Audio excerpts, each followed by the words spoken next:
ప్రశాంతంగా నిద్రపోయేందుకు నీంద్ యాప్లోకి అడుగుపెట్టండి. ఈ క్షణమే నీంద్ యాప్ను డౌన్లోడ్ చేసుకోండి. ఒత్తిడిని తగ్గించి ప్రశాంతమైన నిద్రలోకి మిమ్మల్ని తీసుకెళ్లే చక్కని కథలు, ధ్యాన పద్ధతులు, ఆహ్లాదకర సంగీతాన్ని మీరు నీంద్ యాప్లో మాత్రమే వినండి. ఇవే కాకుండా పలు రకాల స్లీప్ ప్రోడక్ట్స్ అయిన sleep gummies, milk mix, sleep tea bags గురించిన సమాచారం తెలుసుకోవచ్చు. ఈ ప్రోడక్ట్స్కి మీరు బానిస అయ్యే అవకాశమే లేదు. వీటిని వాడడం వల్ల మీకు ఎటువంటి సైడ్ ఎఫెక్ట్స్ కూడా ఉండవు. సంపూర్ణంగా నిద్రపోయేందుకు ఇవి సహకరిస్తాయి. మీ నిద్రానుభవాన్ని మరింత మెరుగుపరుస్తాయి. నమస్తే, నా పేరు హేమ. వరలక్ష్మి శ్రీనివాస్ రచించిన కావేరి ఏదీ నీ దారి అనే కథను చదివి వినిపిస్తాను. నిద్రలో వచ్చే కళ అందరి మనసులో ఉన్న భావోద్వేగాన్ని బట్టి ఎలా అయినా ఉండవచ్చు.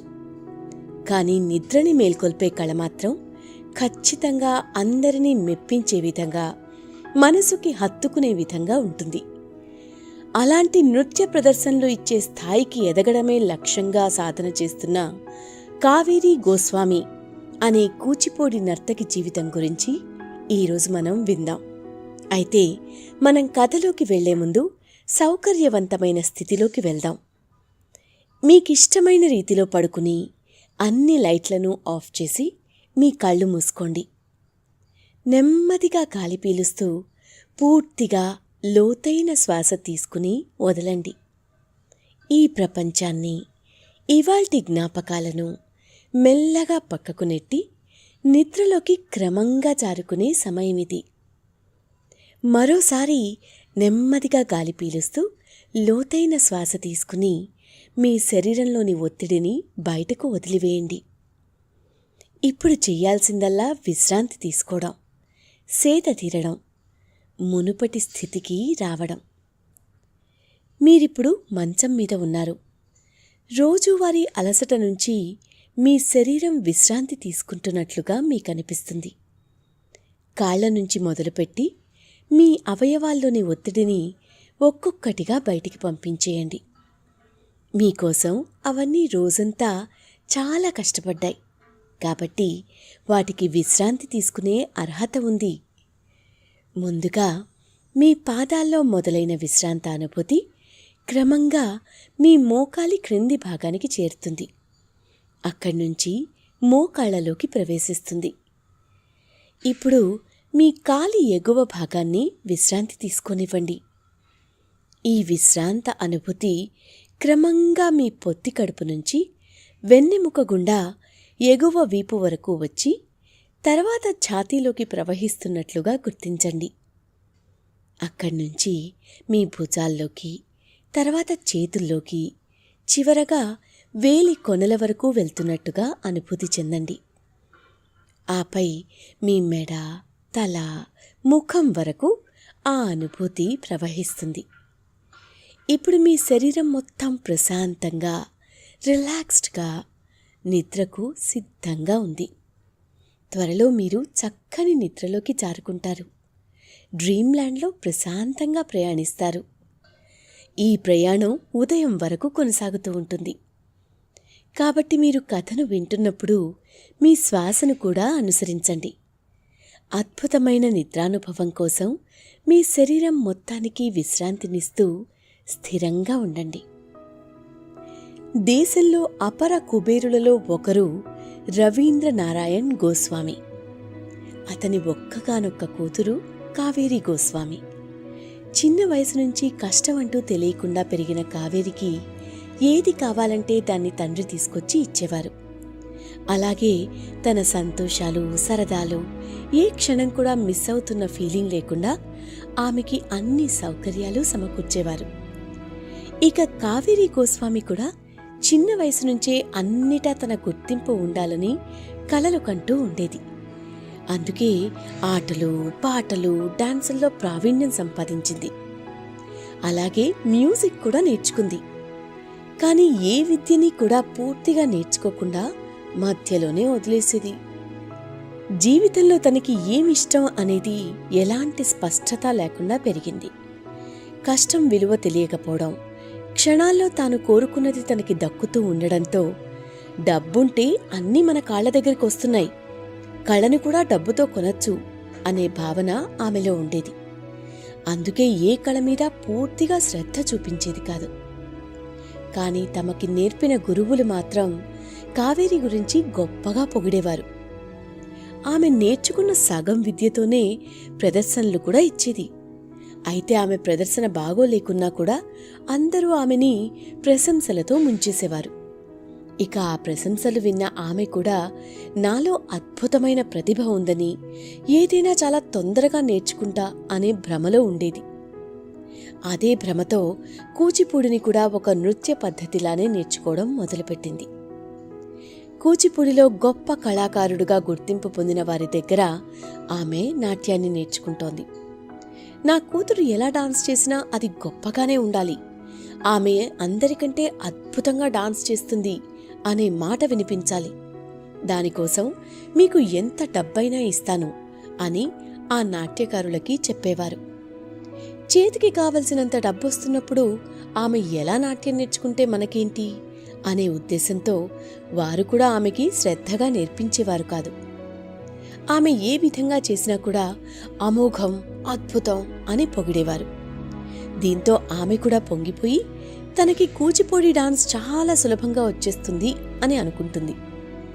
ఇక కొద్ది రోజులు నేర్చుకున్న తర్వాత ఓ ప్రముఖ ఆడిటోరియంలో కావేరి మొదటి ప్రదర్శనని ఏర్పాటు చేస్తారు.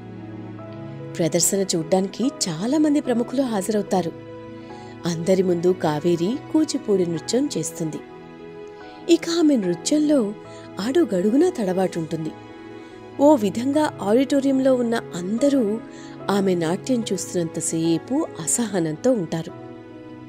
ప్రదర్శన పూర్తయిన తర్వాత కుమారి కావేరి అద్భుతమైన నాట్య ప్రదర్శన ఇచ్చిందని వక్తలు కొనియాడతారు. ఇక కావేరి తండ్రి కూడా కుమార్తె ప్రదర్శన చూసి అసహనానికి గురవుతాడు. ప్రదర్శన తర్వాత ఆమె నాట్యం బాగోలేదని ఏ ఒక్కరూ కూడా చెప్పరు. దీంతో కావేరికి ఎక్కడలేని ఆనందం వచ్చేస్తుంది. కావేరి అదే సంతోషంతో ఇంటికి చేరుతుంది. కాని కావేరి నృత్యం చూసిన తండ్రికి ఏమాత్రం ఆనందం ఉండదు. కావేరి మాత్రం ఆనందంతో తండ్రికి కృతజ్ఞతలు చెప్తుంది. డాడీ, మీ కూతురు ఇందులో అయినా టాప్లో ఉంటుంది. ఈరోజు కొన్ని వందల మంది నీ కూతురు టాలెంట్ చూసి చప్పట్లు కొట్టారు. నాకెంతో గర్వంగా ఉంది. ఇదంతా మీరిచ్చిందే. మీ ప్రోత్సాహం లేకుంటే నేను ఇంత టాలెంటెడ్ అయ్యేదాన్ని కాదు అని తన ఎమోషన్ని పంచుకుంటుంది. కుమార్తె మాటలు విన్న రవీంద్రనారాయణ గోస్వామి ఆమె వైపు చూస్తూ, ఎందుకంత ఆనందపడుతున్నావు? ఈరోజు నీ నృత్య ప్రదర్శన చూసిన తర్వాత అక్కడ కొట్టే అన్ని చప్పట్లు కేవలం నారాయణ్ గోస్వామి అనే బ్రాండ్ని చూసి వచ్చినవే తప్ప నీ టాలెంట్ని చూసి కాదు. ఆటలైనా పాటలైనా ఇప్పుడు శాస్త్రీయ నృత్యమైనా ఏ ఒక్కదానిలో కూడా నీకు నువ్వుగా ప్రశంసలు పొందలేదు. కేవలం గోస్వామి బ్రాండ్ కారణంగానే అవన్నీ వచ్చాయి. ఎలా ఒప్పుకోమంటావు నువ్వు టాలెంటెడ్ అని? నీకు కష్టం తెలియకుండా ఏది కావాలంటే అది ఇచ్చాను, ఏది నేర్చుకుంటానంటే అది నేర్పించాను. దానికోసం ఎంతో ఖర్చు పెట్టాను. కానీ నేను పెట్టిన ప్రతి పైసా వృధా అయిందని నీ ప్రదర్శన చూసిన తర్వాత నాకు అర్థమైంది. ఇన్ని రోజులు నువ్వేం చేసినా తండ్రిగా ప్రోత్సహించా, కానీ ఈరోజు నీ ప్రదర్శన చూసిన ఒక కళాభిమానిగా సిగ్గుపడుతున్నా. నాట్యంలో నీకు ఓనమాలు కూడా తెలియవని నీ ప్రదర్శన చూసిన తర్వాత అర్థమైంది. ఇప్పటి వరకు నేను చూసిన వాటిలో అతి చెత్త ప్రదర్శన నా కూతురిదే కావడం కాస్త బాధగా ఉంది. ఎలాంటి విద్యనైనా నేను చాలా సులభంగా నేర్చుకుంటా అనే నీకున్న గర్వానికి నా మాటలు రుచించకపోవచ్చు. తండ్రిగా నీ ప్రదర్శన చూసి ముచ్చటపడిన ప్రముఖ నృత్యకారిణి సుధానారాయణ్ గోస్వామి భర్తగా నిన్ను ప్రోత్సహించలేను అని చెప్పి అక్కడ్నుంచి రవీంద్రనారాయణ్ వెళ్ళిపోతారు. ఇక తండ్రి మాటలకి కావేరి చాలా బాధపడుతుంది. నేను అంత చెత్తగా డాన్స్ చేశానా అనుకుంటుంది. వారందరూ నా టాలెంట్ చూసి ప్రోత్సహించలేదా నన్ను అని ఆలోచిస్తూ ఉంటుంది. ఇక అదే బాధలో కావేరి చనిపోయిన తన తల్లి సుధానారాయణ్ గోస్వామి గదిలోకి వెళ్తుంది. ఆ గదిలో కూచిపూడి నృత్య భంగిమలో తన తల్లి ఫోటోలను చూస్తుంది. అవి చూస్తూ తెలియని ఉద్వేగానికి లోనవుతూ ఉంటుంది. ఇక అమ్మ ఫోటోల దగ్గర ఉన్న డైరీ తీసి చూస్తుంది. నాట్యం ఒక కళ మాత్రమే కాదు, అంతకు మించి నాట్యం చేస్తున్నప్పుడు కేవలం కాళ్ళు చేతులు కదిలితే సరిపోదు. శరీరంలో అణువణువు కదలాలి.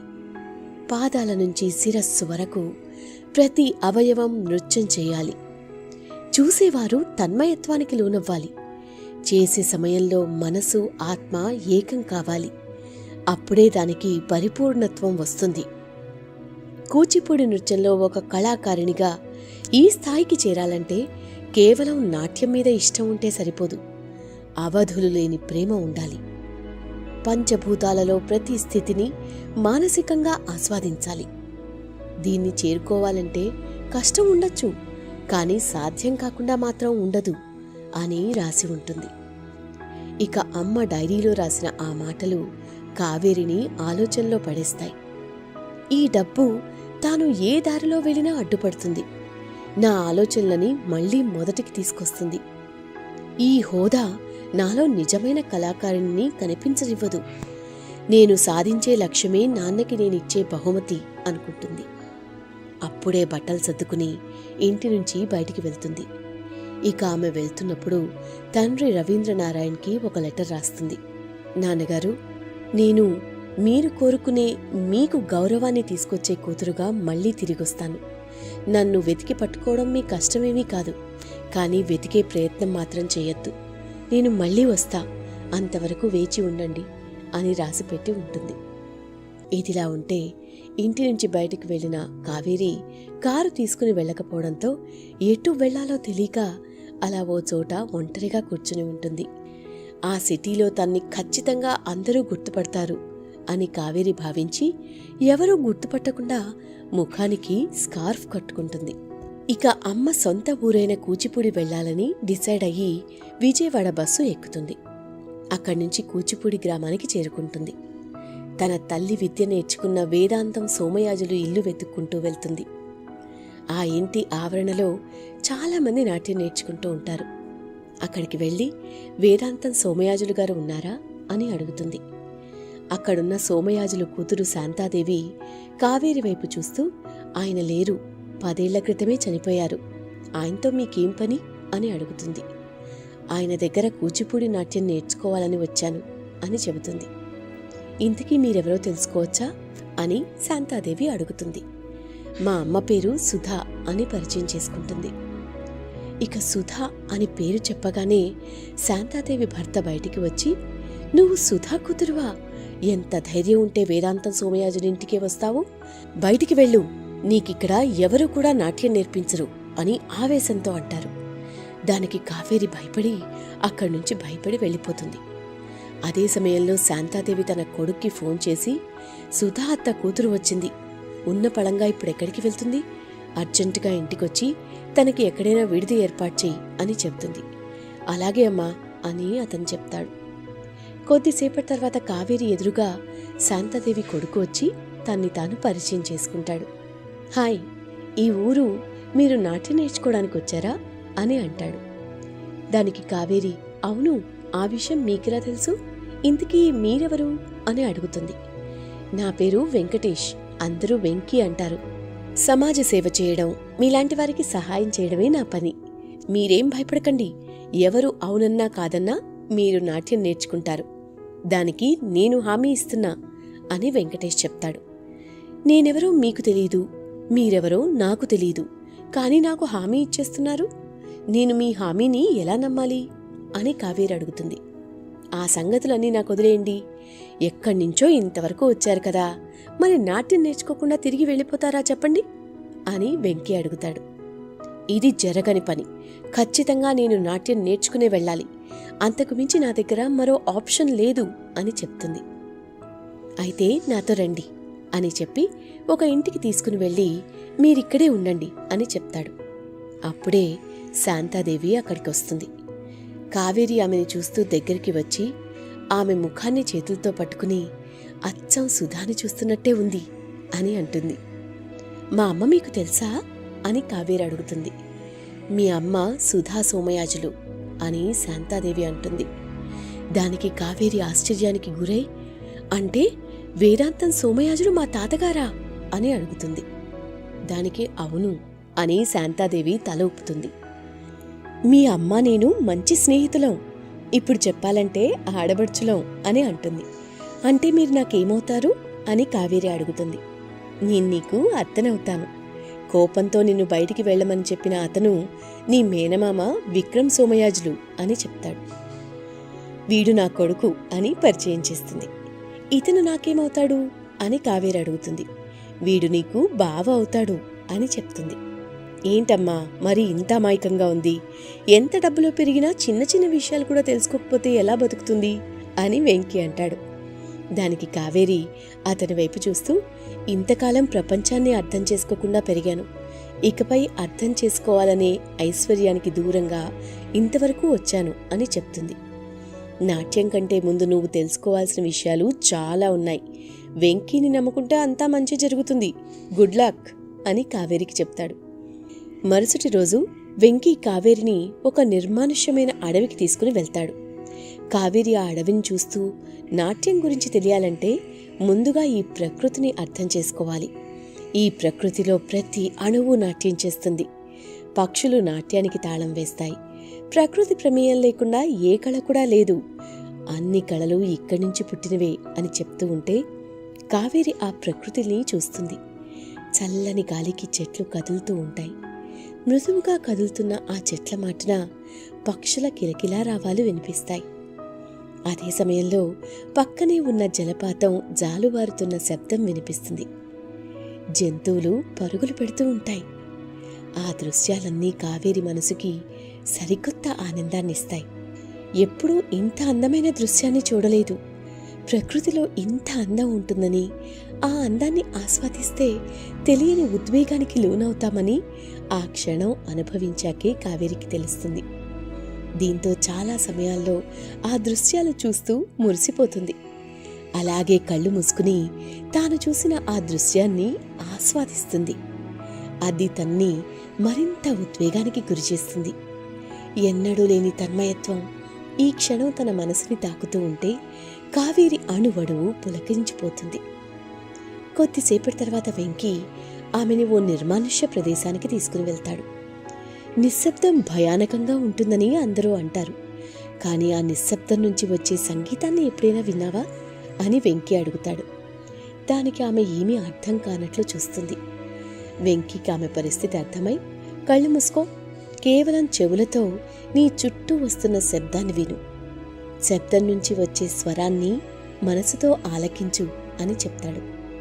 కావేరి అలాగే చేస్తుంది. కొద్దిసేపటికి కావేరి పెదాలపై ఓ చిరునవ్వు కనిపిస్తుంది. ఆ చిరునవ్వు నిశ్శబ్దం నుంచి వస్తున్న సంగీతాన్ని ఆస్వాదిస్తూ ఉంటే వచ్చేది. ఆ స్థితిని కావేరి మనసారా ఆస్వాదిస్తుంది.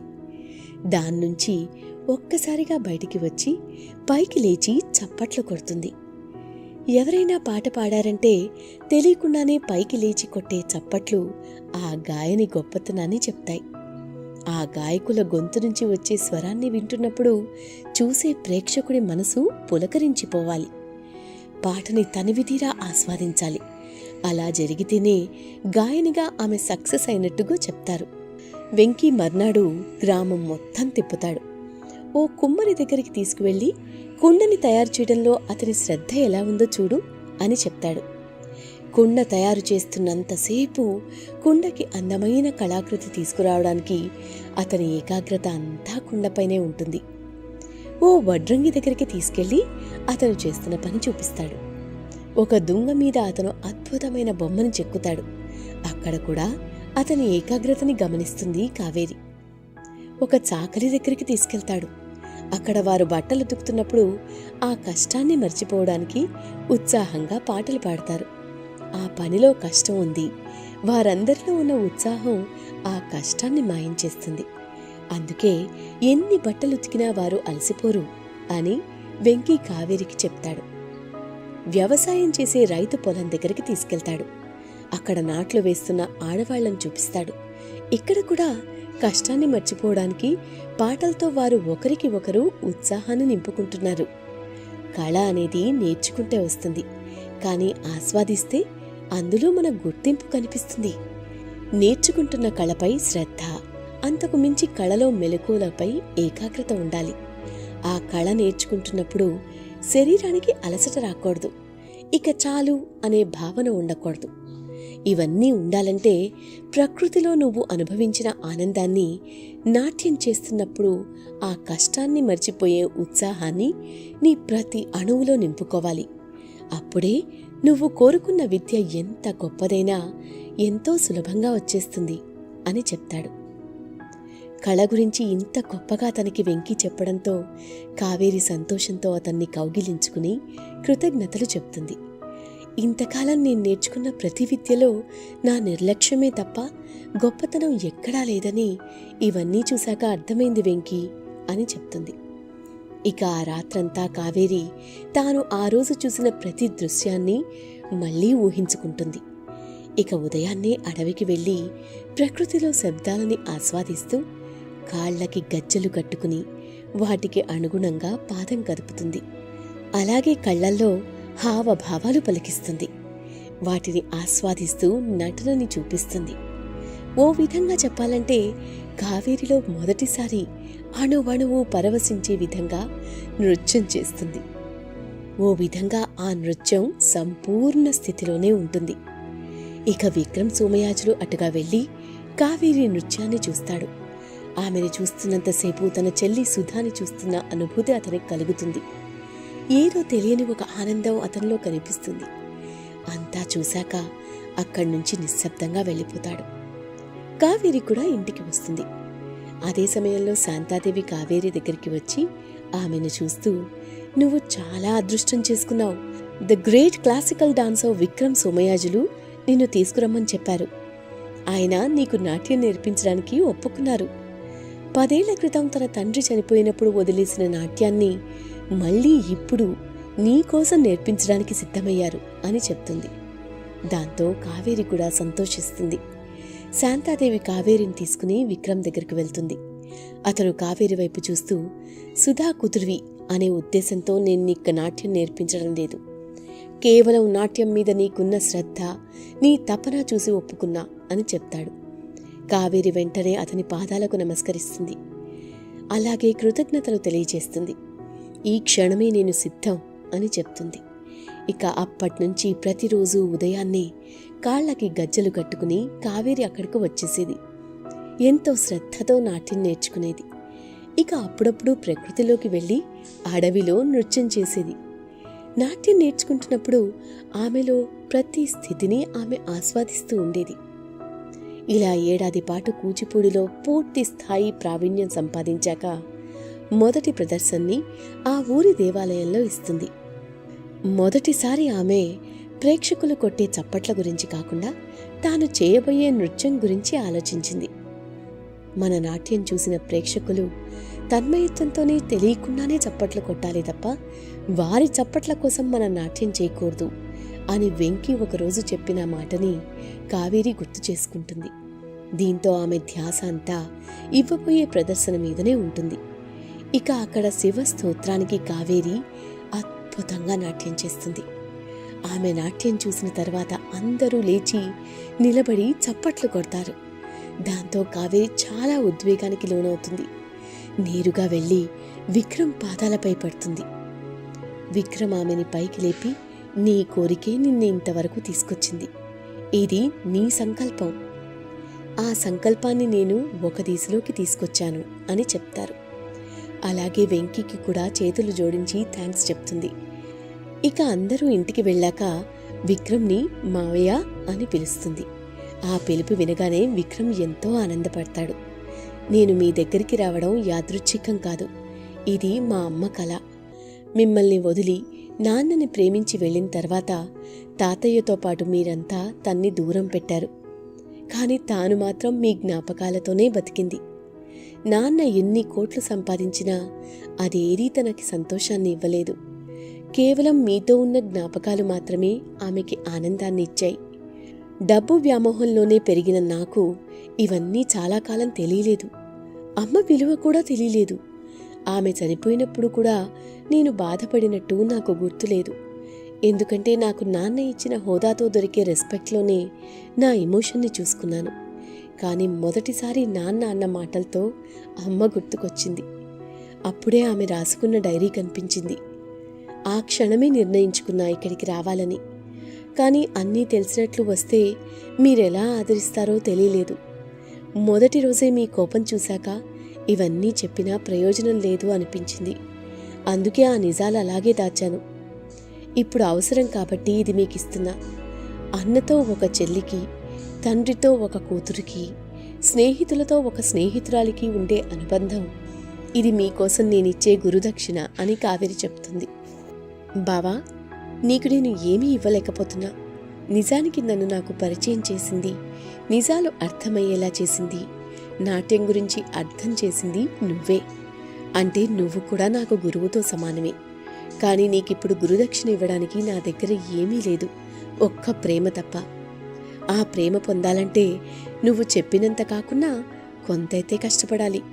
మరి కష్టపడతావని అనుకుంటున్నా అని చెప్పి అక్కడి నుంచి వెళ్ళిపోతుంది. ఇక బట్టలు సర్దుకుని తన ప్రయాణం తిరిగి మొదలుపెట్టి ఇంటికి చేరుతుంది.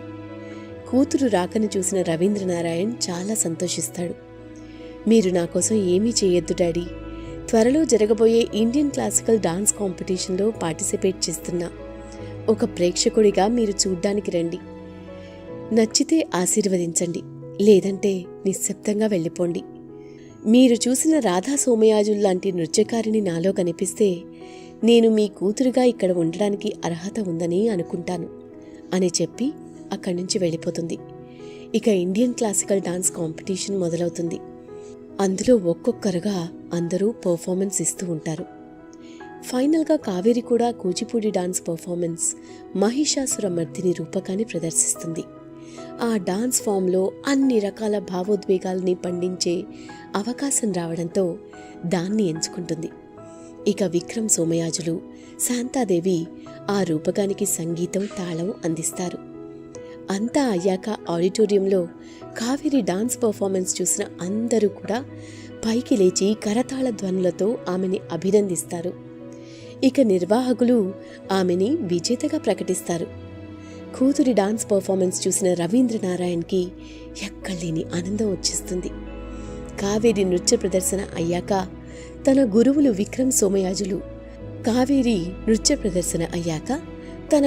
విక్రమ్ సోమయాజులు శాంతాదేవికి నమస్కరిస్తుంది.